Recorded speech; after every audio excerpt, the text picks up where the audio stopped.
Hello दोस्तों। आज मैं आपको एक ऐसी लड़की की कहानी सुनाने जा रही हूँ जिसके सपने आईएएस बनने के थे।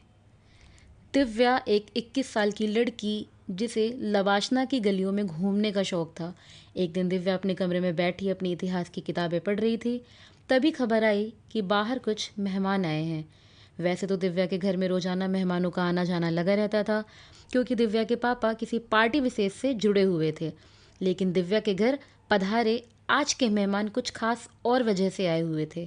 इन मेहमानों के आने से दिव्या की ज़िंदगी बदलने वाली थी।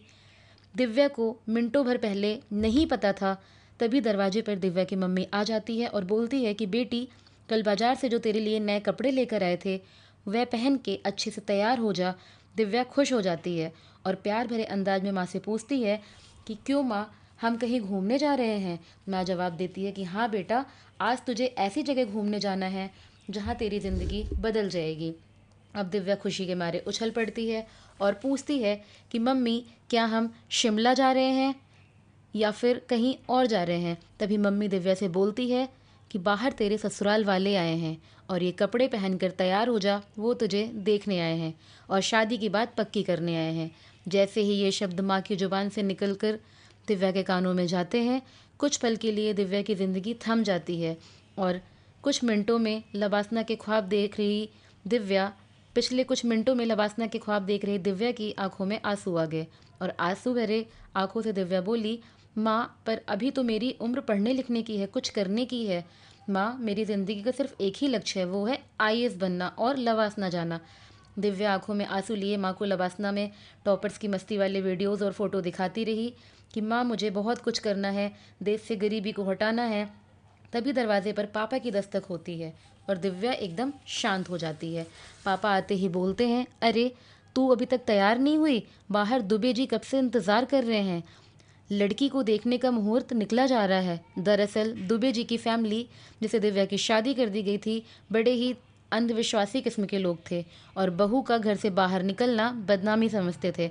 अब दिव्या को तैयार कर दिया गया था और इसी के साथ उसकी लवासना की ख्वाबों वाली ज़िंदगी ख़त्म होकर एक कमरे में कैद होने वाली थी। दिव्या को दुबे जी के परिवार वालों ने पसंद कर लिया था और दिव्या कुछ नहीं बोल पाई। दरअसल दिव्या, जो पहले यूपीएससी की तैयारी घर से खुद से कर रही थी, उसने उसके सपनों की हत्या का प्रयास जोरों से जारी था। दिव्या की एंगेजमेंट की तारीख भी फिक्स कर दी गई और तारीख भी कुछ ऐसी थी कि मानो दिव्या की परीक्षा खुद भगवान ही ले रहा था। जिस दिन एंगेजमेंट की तारीख रखी गई थी उसी दिन यूपीएससी के प्रीलिम्स का एग्ज़ाम था। यह सुनते ही दिव्या एकदम खामोश हो जाती है और दिव्या अपने पंखों को उड़ान देना चाहती थी, लेकिन उसके इस सपने को तोड़ दिया गया था। उसने पापा मम्मी को दोनों को बहुत समझाने की कोशिश की, लेकिन वे नहीं माने। अब दिव्या के सामने दो विकल्प थे, एक तो एंगेजमेंट कर उस दिन अपनी ज़िंदगी को गुलाम बना देना और दूसरा उस दिन यूपीएससी के प्रीलिम्स की परीक्षा को देकर लवासना की गलियों में घूमना। अंततः यूपीएससी प्री का परीक्षा का दिन भी आ जाता है और दिव्या की एंगेजमेंट का दिन भी। दिव्या के एंगेजमेंट के समय दिन के 2 बजे रखा गया था, लेकिन दिव्या ने तय कर लिया था कि मुझे आईएएस बनना है और लवासना ही मेरी मंजिल है। और सुबह ही दिव्या ने एक खत छोड़कर यूपीएससी प्री के लिए घर से निकल जाती है, जिसमें उसकी सहायता उसकी मौसी करती है। मौसी को बहुत अच्छे से पता था कि दिव्या को अगर एक मौका दे दिया गया तो वह बहुत कुछ कर सकती है। जब घर पर सबको पता चलता है कि दिव्या कहीं चली गई है तो सब बहुत ज़्यादा गुस्सा करते हैं और यह बात दुबे जी के घर वालों को भी पता चल जाती है। वह उसका अलग मतलब निकालते रहते हैं और शादी तोड़ देते हैं। अब दिव्या को खरी खोटी सुनने का वक्त आ गया था। उसने सुना, उस दिन पापा ने भी बहुत सुनाया। दिव्या रोते हुए अपने कमरे में चली गई और 1.5 महीने बाद दिव्या का यूपीएससी प्रीलिम्स का रिजल्ट आ जाता है और दिव्या अपने पहले ही प्रयास में यूपीएससी की परीक्षा को पास कर लेती है। लेकिन यह बात सिर्फ वो अपनी मौसी को बताती है। अब बारी थी मेंस की परीक्षा की, लेकिन मेंस की परीक्षा में भी दिव्या को अभी बहुत कुछ सहना बाकी था। दिव्या के रिश्ते की बात कहीं और चलाई जाती है, लेकिन दिव्या ने ठान लिया था कि उसे शादी से पहले लवासना पहुंचना है, उसे आईएएस बनना है। दिव्या ने घर वालों से कहा, ठीक है, मुझे शादी से कोई दिक्कत नहीं है।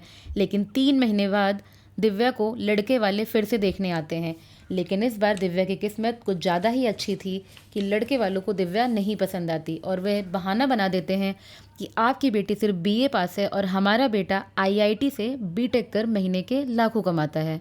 ऊपर से आपकी बेटी भी पसंद नहीं है। दिव्या के चेहरे पर मुस्कान आ जाती है और मेंस की परीक्षा भी नज़दीक आ जाती है।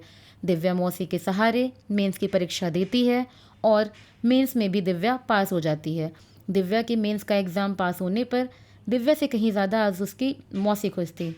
लेकिन मंजिल भी एक कदम दूर थी कि इंटरव्यू का दिन भी आ जाता है। आलम कुछ यूँ था कि दिव्या ने आज मौसी के पसंद की ही साड़ी पहनी हुई थी और वह इंटरव्यू के लिए निकल जाती है और अब दिव्या फाइनल रिजल्ट का इंतज़ार करने लगती है।